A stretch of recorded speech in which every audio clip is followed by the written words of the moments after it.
네, 안녕하십니까. 삼성서울병원 비뇨의학과 비뇨암센터 정재훈입니다.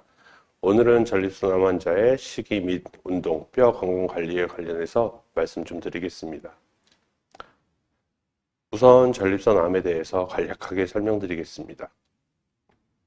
전립선암이란 소변을 저장하는 방광과 소변을 배출시키는 요도, 그 연결 부위를 감싸고 있는 호두알 만한 크기의 생식장기를 전립선이라고 합니다.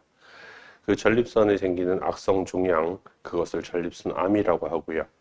전립선암은 전립선에 국한되지 않고 주위 조직을 침범하거나 혈관이나 림프관을 통해 다른 장기로 전이되기도 합니다.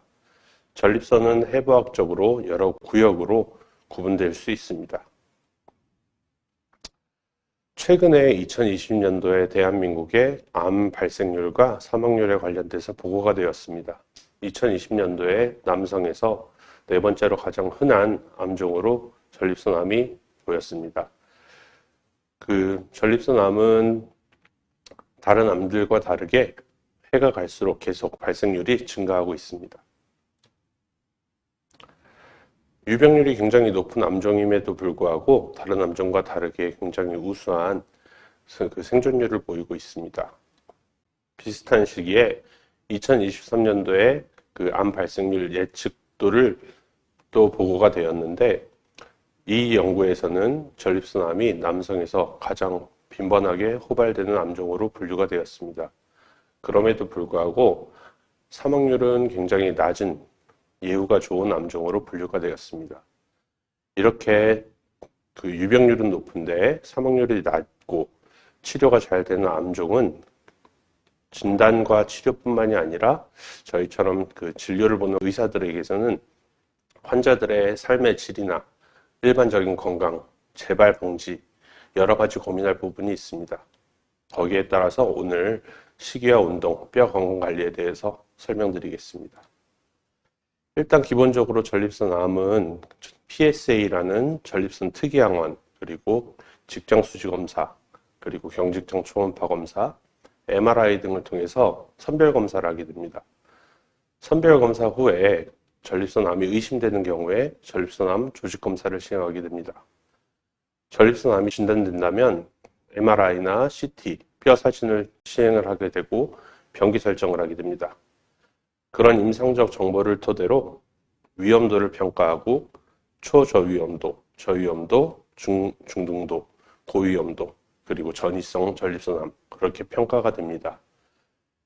이 질환들 위험도에 따라서 능동 감시, 수술적 치료, 방사선 치료, 아니면 호르몬 치료, 이렇게 위험도에 따라서 치료를 선택을 하게 됩니다.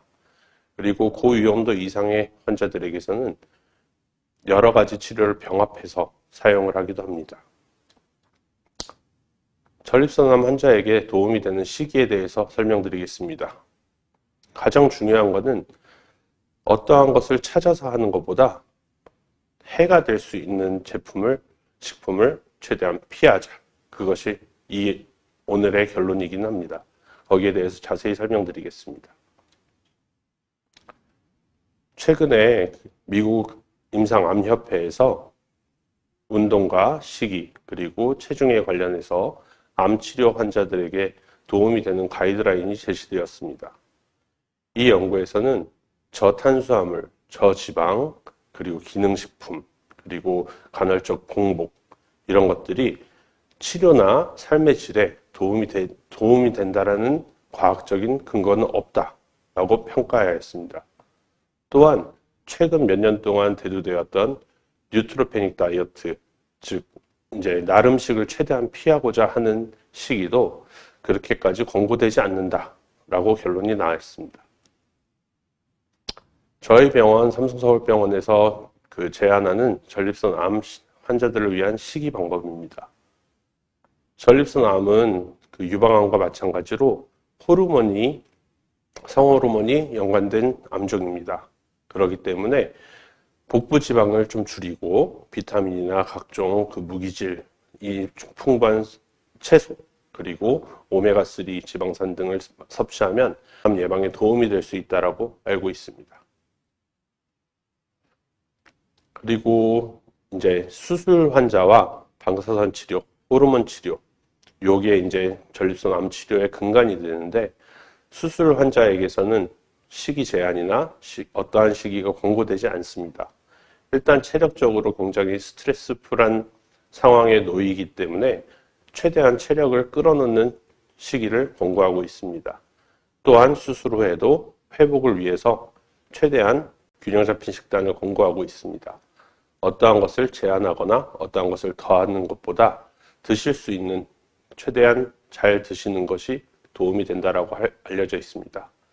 또한 방사선 치료는 굉장히 이제 합병증이나 문제점이 굉장히 개개인별로 다양하게 나타나기 때문에 그 개개인별에 맞는 식단을 제한하는 것이 좋습니다. 호르몬 치료 또한 대부분의 경우에서는 특별한 관리가 필요하진 않지만 오심과 구토 같은 게 발생할 수 있습니다. 방사선 치료나 호르몬 치료 중에 부작용으로 흔하진 않지만 드물게 이제 설사나 이제 구역감 그런 경우가 있는데, 이런 경우에는 이제 비스킷이나 밀가루로 만들어진 냄새가 적은 음식, 그것을 권고하고 있습니다. 또한 식혜나 맑은 주스 같은 것을 소량 나눠서 자주 드시는 것을 권고하고 있습니다. 전립선암을 예방하기 위한 식단으로는 라이코펜이 풍부한 토마토를 드시는 것을 권고합니다. 그러나 토마토를 굉장히 다량 섭취하는 것이 아니라 주에 2개에서 3개 섭취하는 정도가 충분하다라고 평가가 되고 있고요. 토마토는 익혀서 드시는 것이 더 유리합니다. 그리고 십자화과 채소를 자주 드시는 것이 권고되고, 십자화과 채소라고 하는 것은 양배추, 칼리플로워, 그리고 브로콜리, 청경채 등을 일주일에 5접시 기준을 섭취하는 것을 권고하고 있습니다. 고기나 생선은 이제 튀김이나 고온에서 조리하거나 숯불구이보다는 낮은 온도로 조리를 하는 것을 권고하고 있습니다. 무엇보다 중요한 것은 규칙적으로 균형 잡힌 식단을 골고루 드시는 것을 권고하고 있습니다. 또한 앞서 말씀드렸듯이 정상 체중을 유지하는 것이 암 예방이나 암 치료에 도움이 됩니다. 저희 병원 영양팀에 자주 들어오는 질문들입니다. 민간요법이 전립선암 예방에 도움이 되나요? 민간요법, 즉 어떠한 엑기스나 달인문, 그리고 캅셀 같은 것이 도움이 되느냐? 아직까지 과학적인 근거로 제한되고 있는 유리하다라고 밝혀져 있는 제품은 없습니다. 또한 어떤 성분이 도움이 될지언정 그것을 만들 때 용매제라는 제품을 사용을 하게 됩니다. 어떤 식품이나 어떤 물질에서 어떤 성분을 추출하기 위해서 용매제라는 것을 사용을 하게 되는데, 그것은 유기화합물입니다. 근데 그 용량을 이제 최종 그 제품에서 그 용매제의 용량이 어떻게 되는지 정확하게 알 수 없기 때문에 크게 권고되지 않습니다. 뿐만 아니라 이제 용매제가 사용되지 않는 제품들도 여러 가지가 있기는 하지만 그 효과가 입증되어 있지는 않습니다. 그리고 전립선 환자에서 고기를 먹는 것이 나쁘다고 알려져 있는데 맞습니까? 이것도 그렇지 않습니다. 다만 적색육, 즉 소고기 같은 빨간색 고기보다는 백색 고기, 돼지고기, 닭고기, 오리고기 같은 것이 더 유리하다고 알려져 있습니다. 그리고 밀가루와 설탕은 암을 진행시키는데 해롭다, 암의 예방에 도움이 되지 않는다 라고 알려져 있는데 그렇지는 않습니다. 그러나 이렇게 정제된 곡류보다는 정제되지 않은 곡류가 더 우월하게 평가가 되고 있고, 밀가루는 정제된 곡류이기 때문에 가능한 줄이는 것도 도움이 될 것이라고 생각을 합니다. 그리고 채식을 하거나 일정 시간 단식을 하는 것도 크게 도움이 되지 않는다라고 이미 밝혀졌습니다.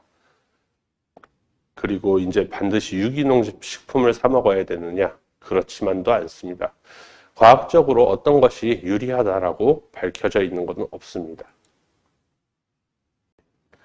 저희 병원이 아니고 이제 대한비뇨기종양학회 전립선암 예방을 위한 가이드라인을 설명드리겠습니다. 토마토 같은 제품을 주 5회 정도 채소와 곁들여서 복용하는 것을 권고하고 있고요. 그리고 오메가3 같은 지방산을 좀 충분하게 섭취하는 것도 권고되고 있습니다. 또한 녹차나 셀레늄, 비타민 등 여러 가지 제한되고 있는 것들은 많은데 앞서 말씀드렸다시피 균형 잡힌 식단을 한다면 어떠한 것이 부족함 없이 다 섭취할 수 있는 양이긴 합니다. 제가 진료를 하면서 환자들에게서 굉장히 많이 듣는 질문들입니다. 육류를 먹어도 되는지, 오메가3, 밀가루 등등 각각에 대해서 간단하게 설명을 드린다면 육류는 앞서 말씀드렸듯이 소고기보다는 돼지고기, 닭고기, 오리고기 같은 것이 더 유리하다고 할 수 있습니다. 그러나 소고기를 제한을 무조건 해야 되느냐? 그것은 아닙니다. 저희가 권고되고 있는 양은 일주일에 500g 미만이라고 설명을 드리는데 균형 잡힌 전통적인 식단을 했을 때 소고기는 일주일에 500g 이상 섭취하기가 쉽지는 않습니다. 또한 밀가루는 정제된 곡류이기 때문에 정제되지 않은 곡류를 드시는 것을 조금 더 권해드리고 토마토 그리고 이제 오메가3는 복용하는 것이 권고는 되고 있습니다. 그러나 그것을 꼭 찾아 드셔야 할 것이냐 그거는 좀 고민이 되는 부분이기는 합니다. 권고되는 양 자체가 그렇게 많은 양은 아니기 때문에 균형 잡힌 식단을 한다면 필수 영양소는 다 보충을 할 수 있을 거라고 생각을 합니다. 그리고 비타민, 홍삼, 셀레늄, 오메가3를 포함해서 기능식품 같은 경우 굉장히 문의가 많이 들어오는데 저는 그거를 드셨을 때 환자분의 컨디션이 굉장히 올라가고 아니면 피로감이 많이 떨어지고 그렇다면 저는 드시라고 권고하고 있습니다. 이 제품들이 암에 악영향을 끼칠 것이다. 암에 매우 도움이 될 것이다. 그런 과학적인 근거는 없는데 암 환자분들이 나아가야 할 오랜 기간을 굉장히 높은 컨디션, 굉장히 좋은 컨디션으로 유지하는 것이 더 중요할 것이라고 생각을 하기 때문에 저는 환자분 컨디션에 맞춰서 어떤 제품을 드셨을 때 더 도움이 된다라고 했으면 그 제품은 드셔도 된다라고 설명을 하고 있습니다. 이 제품은 지금 굉장히 좋다라는 의견도 있고 나쁘다라는 의견도 있는데 이 제품 또한 일상적인 생활을 하면서 드시는 정도라면 문제가 전혀 된다라고 생각되지 않습니다. 제가 앞서 말씀드렸듯이 시기에 대해서는 어떤 것을 꼭 챙겨 드셔라, 어떤 것을 많이 드셔라 보다는 어떤 것들은 피하는 것이 좋다. 그것이 정답일 것일 수 있는데 지금 말씀드리는 적색고기, 그리고 가공육, 정제된 곡류, 그리고 레토르트 식품, 튀김류, 절임 음식, 과자, 탄산음료, 통조림, 숯불구이 등은 안 좋다라는 내용이 굉장히 많이 보고되고 있습니다. 그렇기 때문에 이런 음식들은 좀 피하시는 것이 어떨까 싶습니다. 근데 앞서 계속 말씀드렸지만 전통적인 균형 잡힌 식단을 한다면 지금 말씀드렸던 식품들의 대부분은 대다수 피할 수 있는 제품들입니다. 그래서 다시 한번 리마인드를 한다면 일단은 몸에 안 좋다라고 알려져 있는 식품들을 최대한 피한다. 이것이 암 환자에게서 시기의 결론입니다. 또한 전통적인 균형 잡힌 식단을 제철 음식, 규칙적인 식사를 한다면 전혀 문제되지 않는 식단을 가지고 있을 거라고 생각을 합니다. 그리고 이제 방사선 치료나 호르몬 치료 같이 개개인별의 증상이 따른 맞춤 식단도 필요할 수 있습니다. 그리고 보조식품은 환자분이 드셨을 때 컨디션이 좋아진다, 피로감이 떨어진다, 도움이 된다라고 생각되면 저는 드셔도 된다라고 생각을 합니다. 전립선 환자의 운동에 대해서 간략하게 설명드리겠습니다. 전립선 암 환자에게 운동이란 것은 이제 전립선 암의 예방의 효과도 있을 수 있고요. 그리고 치료 후에 회복에도 도움이 될 수 있고 재발 방지에도 도움이 될 수 있습니다. 또한 호르몬 치료, 뼈 전이 환자에게서는 뼈 근골격계 합병증을 예방할 수 있는 굉장히 중요한 치료법입니다. 운동에 관련해서는 대한비뇨기종양학회에 권고되고 있는 운동법에 대해서 유튜브에 제시되고 있습니다. 이 유튜브를 한번 확인해 보시고 따라 해보시는 것이 굉장히 도움이 될 것이라고 생각을 합니다. 제일 중요한 거는 근력 운동인데 근력 운동 전후로 해서 스트레칭과 유산소 운동은 반드시 동반되는 것이 좋습니다. 근력 운동이라고 해서 팔 운동, 가슴 운동 같은 소근육 운동이 아니고 하체와 등 근육, 허리 근육, 굉장히 큰 근육들을 운동을 많이 해주셔서 근육량 자체를 올려주시는 것이 전반적인 건강에도 도움이 되고 암 예방에도 도움이 될 수 있습니다. 또한 근골격계 합병증을 예방하기 위해서 큰 근육을 잘 향상시켜 준다면 그런 합병증 예방도 도움이 될 수 있습니다. 전립선 환자에게 뼈 건강도 굉장히 중요한 부분인데 간략하게 좀 설명드리겠습니다. 전립선 암 환자에서 제일 호발하는 전이 부위는 뼈가 되겠습니다. 뼈는 굉장히 잘 전이가 되고 그로 인한 합병증도 굉장히 잘 빈번하게 발생을 합니다. 그래서 뼈 전이가 있는 환자들 46%에서는 골절이나 신경 압박 같은 뼈 관련 합병증을 경험하게 됩니다. 골격계 합병증이라고 하는 것은 이제 골절이나 척수 압박 등의 여러 가지 증상을 발현할 수 있고 이를 위해서 이제 뼈 수술이나 방사선 치료 같은 추가적인 치료를 받아야 할 수도 있습니다. 골격계 합병증이 발생하면 통증이나 수술 등으로 인한 삶의 질 저하, 그리고 전립선암 치료 과정에 영향을 미칠 것이고 경제적 부담도 증가할 수 있습니다. 뼈 전이가 발생한 경우에 뼈 관련 합병증 발생이 굉장히 높아지고 그로 인해서 통증, 신경마비, 우울증, 불안감, 그리고 골절 및 낙상 위험, 사망 위험까지도 증가된다고 보고되고 있습니다. 뼈 전이 환자가 골격계 합병증을 동반한 경우에 뼈 전이가 없는 환자와 비교했을 때 생존율은 절반 이상으로 감소하게 됩니다. 또한 전립선 환자는 항암 치료뿐 아니라 뼈 건강을 유지하고 적절하게 골격계 합병증을 예방하는 것이 매우 중요합니다. 앞서 말씀드렸듯이 뼈 건강에 문제가 생긴다면 방사선 치료나 수술 같은 추가적인 치료가 필요할 수 있고 통증 조절이 필요할 수 있습니다. 그리고 예방할 수 있는 것 중에 뼈 주사라고 고릅수 억제제 주사 치료가 있을 수 있습니다. 또한 칼슘 그리고 비타민 D의 섭취도 뼈 건강에 도움이 됩니다. 뼈 건강에 말씀드렸던 이제 고릅수 억제제라는 제품들입니다. 엑스지바라는 제품과 조메타라는 제품이 있습니다. 두 제품 모두 다 4주 간격으로 주사 치료를 하게 되고 엑스지바라는 약은 피하 주사를 하게 되고 조메타라는 약은 정맥 주사를 하게 됩니다. 그러나 전립선 환자분들 되게 많은 대다수에서 이 치료들을 매달 하는 경우보다 이제 치료 시기에 맞춰서 3개월에 한 번씩 치료받게 되는 경우가 더 많을 수 있습니다. 그러나 이제 뼈 건강에 문제가 된다라고 생각되는 분들, 이제 뼈 전이가 많거나 아니면은 이제 뼈 골절의 위험도가 높은 분들에게서는 4주에 한 번씩 맞는 것이 더 권고되고 있고 이 두 제품 모두 다 비타민과 비타민 D와 칼슘 제제를 같이 처방하는 것을 권고하고 있습니다. 오늘 강의의 결론입니다. 일단은 시기는 전립선 환자들에게서 전통적인 균형 잡힌 식단을 하시는 것이 권고되고 있습니다.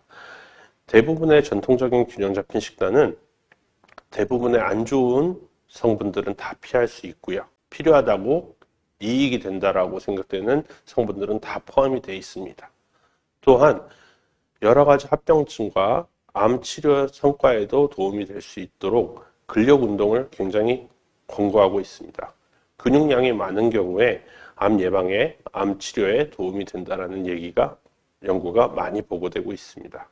또한 골 관련 합병증을 줄이기 위해서 고릅수 억제제나 비타민 D, 칼슘 제제 같은 것을 많이 잘 사용하는 것들이 도움이 될 수 있습니다.